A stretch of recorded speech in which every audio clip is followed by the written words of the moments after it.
Happy Sabbath po sa ating lahat mga kapatid. Ang aking pong testimony sa umagang ito ay pangkalahatan. Alam naman po natin ang ating paaralan ay kabahagi ng gawain ng Iglesia sa mundong ito. So ito po ay testimony ng Sampaloc Adventist Elementary School bilang ako pong kinatawan.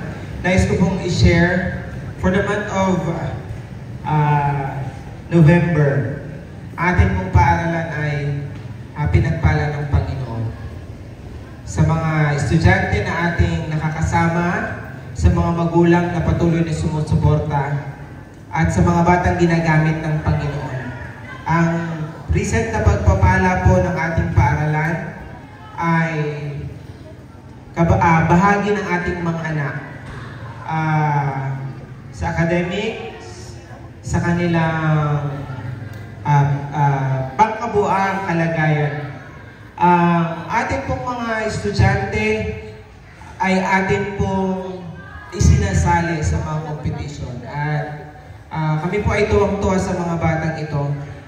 Hindi man namin sila 100% na nahahawakan or 100% na pagtutuunan pagdating sa pagpapractice. Ang mga magulang po natin ay 100% ang support. Last November 17, isa po sa mga bata natin ang nakapasok. Hindi man nakuha ang first, pero alam namin na ito'y pagpapala ng Panginoon. At sa isip ko po ay, sabi ko, tama na ito. Ito ay kanya na talagang ibibigay. Dahil alam niyo po, ang mga bata po makakapasok sa first, magka-qualify, ay sila po ang magre-represent ng Quezon Province. And alam niyo po ba ang finals? Ang finals po ay mangyayari sa araw ng Sabado. Sa araw ng Sabado po mangyayari. So, kung sakaling ang batang ito ay makapasok sa first, ay araw ng Sabado ang magiging qualifying, ang magiging final rounds. At alam niyo po, talaga naramdaman namin ang pagpapala ng Panginoon and miracles ng Panginoon. Dahil alam niyo po ba na point something lang nung ating bata at saka yung champion.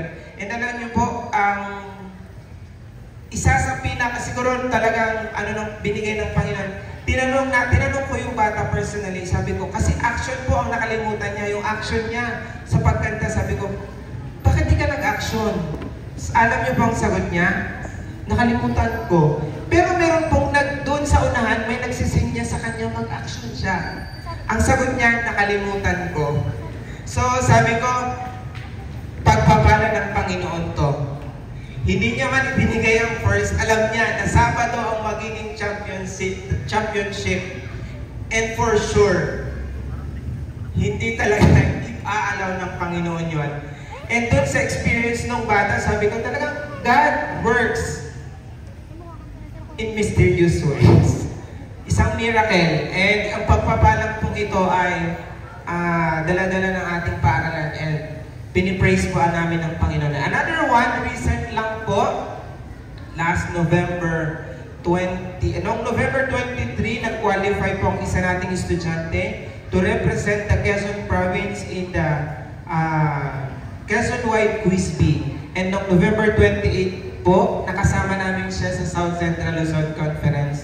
And another pagpapala ng Panginoon para sa ating paaralan, siya po ay naka-second place sa spelling. And we praise God for the talents ng mga batang ito na nagpapagamit sila para sa kalwalhatian ng Panginoon. And marami sa mga bata namin ay narito and kami po ay lubos-lubos na nagpapasalamat sa Panginoon. And sa mga darating, we know na marami pang pagpapalang ibibigay niya sa amin. Hindi man natin alam kung sa papaanong paraan. Pero ramdam natin ang pagpapala ng Panginoon sa paaralan at higit sa iglesia. Dahil ang iglesia at paaralan ay isa para sa gawain at ministry ng Panginoon. Para rin po sa mga batang ito. Dahil itong mga batang ito ang ating po ang ating ilalapit sa Kanya. So yun lamang po at maraming salamat po. Happy Sabbath po sa ating